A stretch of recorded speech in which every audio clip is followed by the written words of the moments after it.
বিসমিল্লাহির রহমানির রহিম। Hello everyone, আসসালামু আলাইকুম।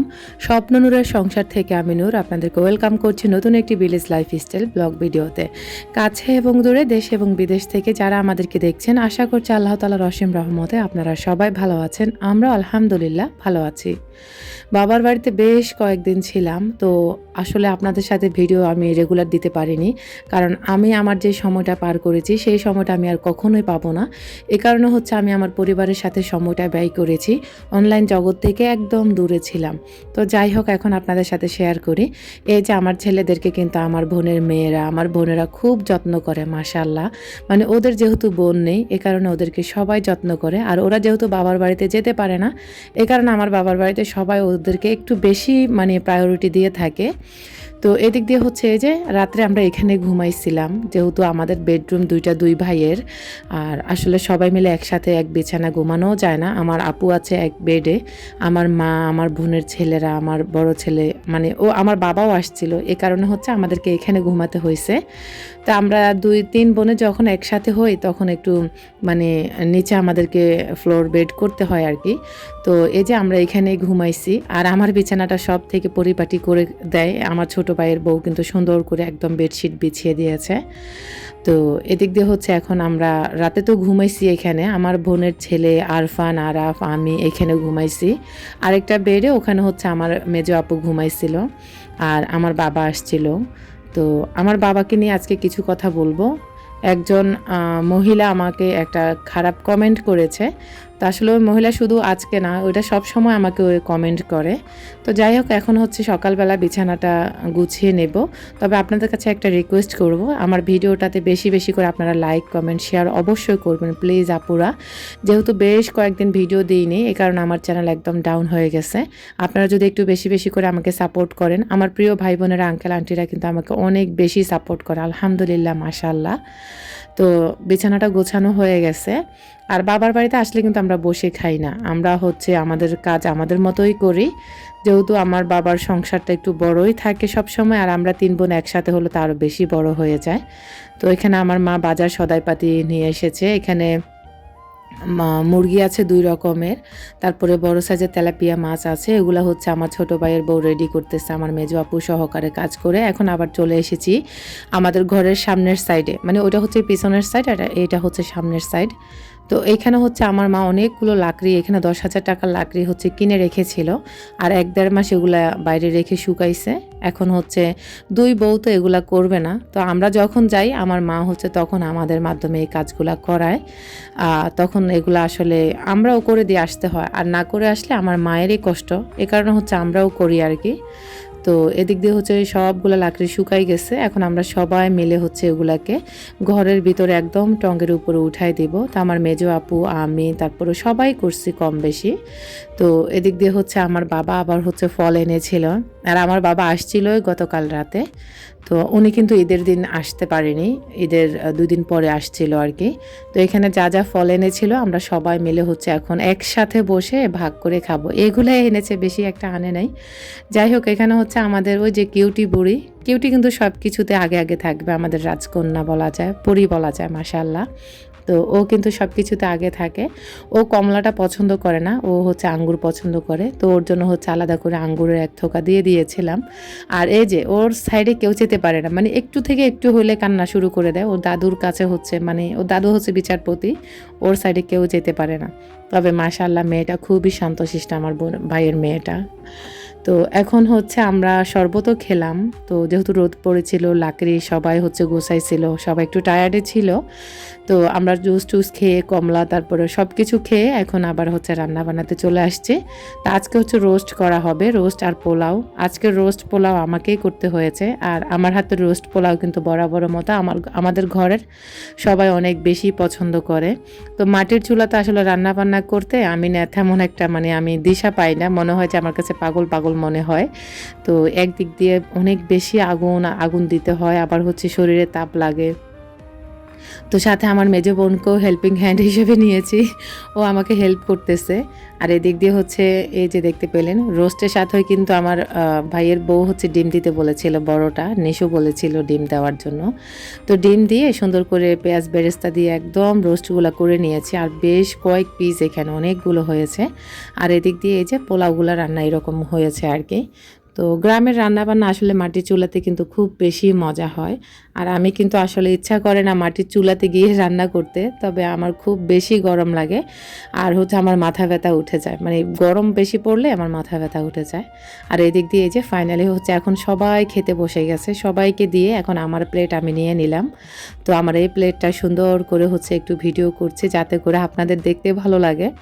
তো আসলে আমার বাবার বাড়িতে লাইটিংয়ের তেমন একটা ভালো ব্যবস্থা নেই, তো এ কারণে হচ্ছে আমার ভিডিও করতে আমার অনেক সময় মানে খারাপ লাগে বা কালো কালো টাইপের দেখায়।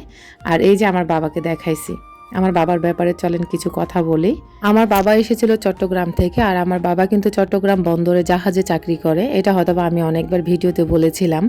তো যারা বন্দরে জাহাজে চাকরি করে তাদের কিন্তু নির্দিষ্ট সময় ছাড়া তারা হচ্ছে যেই কোনো ওকেশন, যেই কোনো ঈদ আনন্দ বলেন মানে সময় মতো থাকতে পারে না। তো আমার বাবা কিন্তু ঈদের সময় আসতে পারেনি, ঈদের হচ্ছে 2 দিন পরে এসেছিল।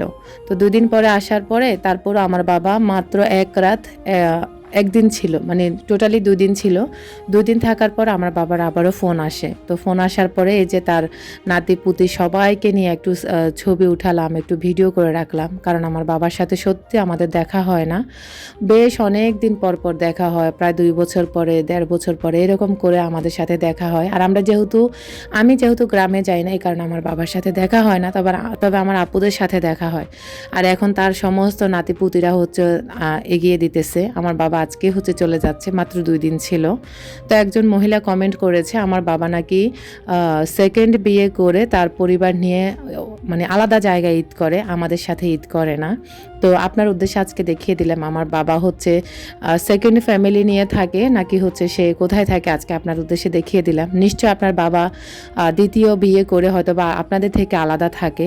আর আপনার ব্যবহার সব সময় আমাকে আপনি খারাপ কমেন্ট করেন, আজকে একবার করেন না, আপনি হাজারবার আমাকে খারাপ কমেন্ট করছেন। শেষমেশ কিন্তু এই প্রথমবার হচ্ছে আপনাকে হচ্ছে রিপ্লাইটা করলাম, আমার বাবাকে দেখিয়ে দিলাম। আজকের পর আপনি শুধরে যাবেন, আপনাকে আসলে কিছুই করার নেই, কিন্তু আপনি যে নেক্সট টাইম কমেন্ট করবেন সেই সুযোগ আর আমি দেইনি আপনাকে। আজীবনের জন্য আপনাকে একদম হচ্ছে কি বলে আয়নাঘরে ঢুকিয়ে দিলাম আর কি। তো এদিক দিয়ে হচ্ছে আর আপনি নেক্সট টাইম কমেন্ট করতে পারবেন না। আর যদিও কখনো কাউকে কমেন্ট করেন অবশ্যই বুঝে শুনে কমেন্ট করবেন। আপনি বলতেছেন সব সময় আপনি আমাকে বাজে কমেন্ট করেন, তো আপনার উদ্দেশ্যে আজকে আমার বাবাকে দেখিয়ে দিলাম। তো এখন আমার বাবা চলে যাচ্ছে, সত্যি কথা খুব খারাপ লাগছে, কারণ হচ্ছে আমরা পরিবারের সবাই একসাথে ঈদ করতেছি, হাসি আনন্দ আলহামদুলিল্লাহ ভালো কেটেছে, ভালো সময় পার করেছে আলহামদুলিল্লাহ। তো এখন আমার বাবা চলে যাচ্ছে, এই যে একটা গাড়িতে উঠে যাবে, এখন একটা সিএনজিতে উঠবে, সিএনজিতে উঠে একদম ডিরেক্ট আমাদের বাজারে চলে যাবে। বাজার থেকে হচ্ছে আমার বাবা বাসে করে চট্টগ্রাম চলে যাবে। আর আমার বাবা খুব ছোটবেলা থেকে হচ্ছে এই চাকরিটা করে। আর বন্দরে যারা চাকরি করেন বা জাহাজে যারা চাকরি করেন তাদের কিন্তু ব্যাপারগুলা মানে অন্যরকম একটা ব্যাপার থাকে, সব কিছুতে চাইলেও তারা অ্যাটেন্ড হতে পারে না। তো আশা করি আপনি আপনার কমেন্টের রিপ্লাইটা পেয়েছেন। তো আপনি চাইলে আমাকে সুন্দর করে কমেন্টটা করতে পারেন যে আপু আপনার বাবা কোথায়, আপনার বাবাকে তো দেখতে পেলাম না। এই টাইপের কমেন্টটা করলে সত্যি কষ্ট পেতাম না, তবে আপনি যে টাইপের কমেন্ট করেছেন আমার খুব কষ্ট লেগেছিল। আপনি একবার না বহুবার আমাকে এভাবে খোঁচা দিয়েছেন। যাই হোক, এখন বিকেলবেলা চলে এসেছি বাবাকে এগিয়ে দিয়ে, এখন হচ্ছে আমরা খাটের উপরে এই যে দেখতে পেলেন সবাই মিলে সুন্দর একটা টাইম পার করেছি মাশাআল্লাহ আলহামদুলিল্লাহ। এই সময়গুলো হচ্ছে স্বর্ণালী সময়, আসলে এই সময়গুলো চাইলেও আগামী 5 বছরে আর পাবো না, 2 বছরে আর পাবো না। তা আমি নিজের মতো করেছিলাম, আমার ফ্যামিলির সাথে ভালো একটা সময় কাটিয়েছি, কারণ আমি অনেক অসুস্থ থাকি ঢাকাতে, এই কারণে বাসায় গিয়ে সবার সাথে একটু ভালো সময় পার করেছি। আর কিছু কিছু সময় আমি ক্যামেরাতে ক্যাপচার করে রেখেছি যাতে করে স্মৃতি হিসাবে থাকে। আর এটা হচ্ছে মাশাআল্লাহ আমার বড় আপুর ছোট মেয়ে জাইমা বুড়ির জন্য সবাই মাশাআল্লাহ বলবেন আর সবাই দোয়া করে যাবেন। তো আমার পরিবার নিয়ে সবাইকে নিয়ে খাটের উপর বসে আমার 2 ভাইয়ের বউকে নিয়ে আমরা চা আর পুরি খেলাম, আর এই পুরিগুলো আমার মা দোকান থেকে এনেছিল। তো এই সময়গুলো সত্যি কথা আর কখনোই খুঁজে পাবো না, খুব ভালো একটা সময় পার করেছি, আবার কখন যাব তার কোনো ঠিক নেই। আমি কিন্তু অলরেডি ঢাকাতে চলে এসেছি, আর ঢাকায় বসে বসে এখন আমি এই ভিডিওগুলো আপলোড করব। আমার এবারের গ্রামের ভিডিওগুলো আপনারা খুব বেশি পছন্দ করতেছেন, মাশাআল্লাহ, আলহামদুলিল্লাহ। তো এদিক দিয়ে হচ্ছে এখন রাতের বেলা মেহেদি দেব। এটা হচ্ছে আমার মেজো আপুর মেয়ে। ও কিন্তু খুব ছোট একটা বাচ্চা, কিন্তু হাইটে একটু বেশি বড় হয়ে গেছে আর কি। তো যাই হোক, এখন হচ্ছে আমরা মেহেদি দিচ্ছি। এই যে দেখতে পেলেন আমার বোনের মেয়ে হচ্ছে খুব সুন্দর করে আমাকে মেহেদি দিয়ে দিচ্ছে। আর আমার চোখে এত বেশি ঘুম ছিল, আমার ছিল না, মানে ইচ্ছে করতেছিল না যে আমি মেহেদি পরতে। তবে তারপরও মেহেদি পরতে আমি খুব বেশি পছন্দ করি। আগে আমি অনেক মেহেদি দিতে পারতাম, তবে আজকে কয়েক বছর নিজেও মেহেদি দিই না, কোনো ডিজাইনও দিতে পারি না। তো মাশাআল্লাহ সুন্দর সুন্দর ডিজাইন দিয়েছিল। তো এখন কিন্তু সবাই অনেক ঘুমে, আর এখন রাত প্রায় 12টার মতোই বাজে। তো মেহেদি পরতে কে কে পছন্দ করেন অবশ্যই কমেন্ট করবেন। মেহেদি পরাটা কিন্তু সুন্নত, আর মেহেদি কিন্তু সবসময় হাতে রাখাটা আমাদের জন্য সুন্নত। তো আসলে সবসময় মেহেদি দেওয়া হয় না, ভালো ডিজাইন না হলে আমি কখনো মেহেদি পরতে পছন্দ করি না। তো 2 হাত ভর্তি হচ্ছে মেহেদি দিচ্ছে। অর্গানিক মেহেদিগুলো নিয়েছিল, একটা শেষ হয়ে গেছে, আর এটা হচ্ছে কাবেরি মেহেদি দিচ্ছে। তবে কাবেরি মেহেদিগুলো আসলে তেমন একটা ভালো হয় নাই, তবে অর্গানিক মেহেদিগুলো খুব সুন্দর একটা কালার এসেছে, এবং কি আলাদা একটা প্রলেপ বসেনি। এই কাবেরি মেহেদিগুলো দেখলাম যে আলাদা একটা প্রলেপ বসেছে, আর এই প্রলেপ মেহেদিগুলো দিলে কিন্তু মানে নামাজের অজু হয় না বা নামাজ হয় না। তো আমি ডান হাতে কাবেরি দিয়েছিলাম, আর বাম হাতে হচ্ছে অর্গানিক দিয়েছিলাম। আর বেশ অনেকক্ষণ সময় ধরে হচ্ছে এই মেহেদিগুলো দেওয়া হয়েছে। তো আজকে আমার এই মেহেদি ডিজাইনগুলো আপনাদের কাছে কেমন লেগেছে অবশ্যই কমেন্ট করতে ভুলবেন না। তা আমার বোনের মেয়ে কিন্তু সেও বাচ্চা মানুষ, তার কিন্তু বিয়ে অলরেডি ঠিক হয়ে গেছে, ইনশাল্লাহ বিয়ে হয়ে যাবে। তো আপনারা সবাই ওর জন্য দোয়া করবেন। ও হচ্ছে মাত্র নিউ 10-এ উঠেছে আর কি। আর ওর কিন্তু বয়স খুবই কম, 14 বছর আর কি। তো এদিক দিয়ে হচ্ছে এখন এই যে মেহেদি পরানো হয়ে গেছে। আর মাশাআল্লাহ মেহেদিগুলো আমারও নিজেরও খুব ভালো লেগেছিল। তো বেশি একটা মেহেদি ছিল না, যার কারণে বেশি একটা হচ্ছে গর্জিয়াস করে দিতে পারেনি। আর আমি বলেছিলাম সিম্পলের ভিতরে মানে গর্জিয়াস হবে এরকম একটা ডিজাইন দেওয়ার জন্য।